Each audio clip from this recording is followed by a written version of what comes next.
I recently bought my first car to rent out on Turo, and I'm projecting that after all expenses, this car should make me about $6,000 per year. But in this video, I'm gonna be meeting up with someone who has 13 cars they rent out on Turo, and we're gonna see what a day in the life looks like, how long it took to build this business up, and finally, how much money they make. Fast forward, it is now 7:30 a.m., and I've got to do a 3-hour drive to Dallas, Texas. And yes, people, I'm gonna be taking the Turo car since I want Aubrey and HP to see it.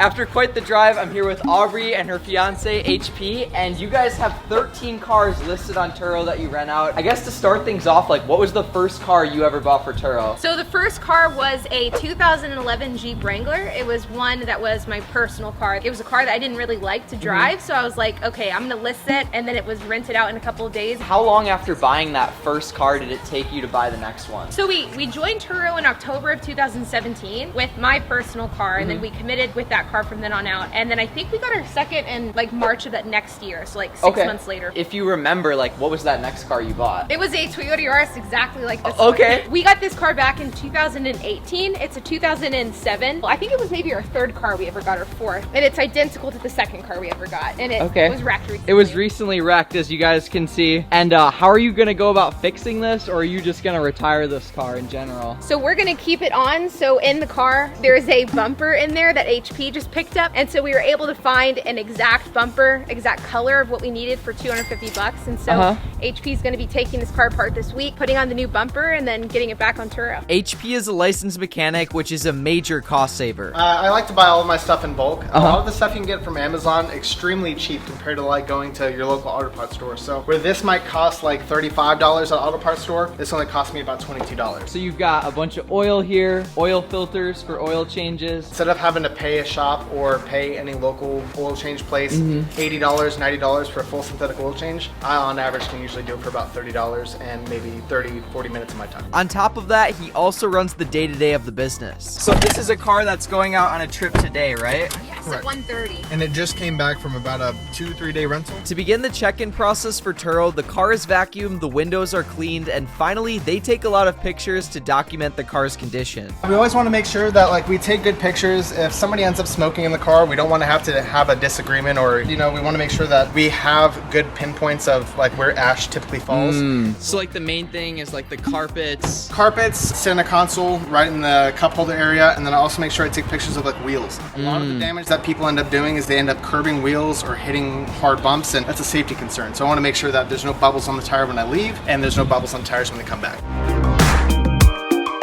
With Turo, it's super important you take pictures all around the car, because if it's not documented with the photo before renting it out, it won't be covered if it's broken. So your strategy has always been to buy like cheaper cars for Turo, right? Yes, cheap cars, like as close to $5,000, if not lower. Back in the day, like whenever we were very strapped for cash and we had like a lot of time on our hands, we would buy $2,000 cars. HP would fix it at night once he got home from work, and we would go with those. We still have one of them to this day. Yeah. And they would rent out for like $40 a day, $30 a day? For the really cheap ones, like those really low end ones, probably closer to like 30, but like now with our $5,000 cars, $35 to $40 all day long. Dang. Aubrey and HP just recently bought another car for Turo. It is a Hyundai. I believe it is a hybrid, correct? Yes, so it is a 2011 Hyundai Sonata Hybrid. Cool, and how much did you guys pay for it? How many miles does it have? $6,700 for this one, and it has right about 103,000 miles. Oh wow, it honestly looks pretty nice. Like the interior looks really nice. Let's open it up. Dang, did you vacuum it out and everything? I was able to just give it a quick vacuum out, and as you can see, it looks a lot better. Dang, this is almost Turo ready. Have you already listed it or tried to get it listed? No, we still have to do a couple recalls, some safety recalls that need to get handled first. This car is Turo car number 14, but it would be number 18 if they didn't keep having renters crash their cars like this or this or this. Okay, these are Aubrey and HP's cars, but they've had 4 crashes in the last 5 months. So a major downside with Turo, and honestly like the only main downside I've like seen with this business model, is like people damaging your car, crashing your car, or like smoking in your car. Like, what has been your experience with that and like your years of doing Turo? I mean, I think it's been overwhelmingly positive.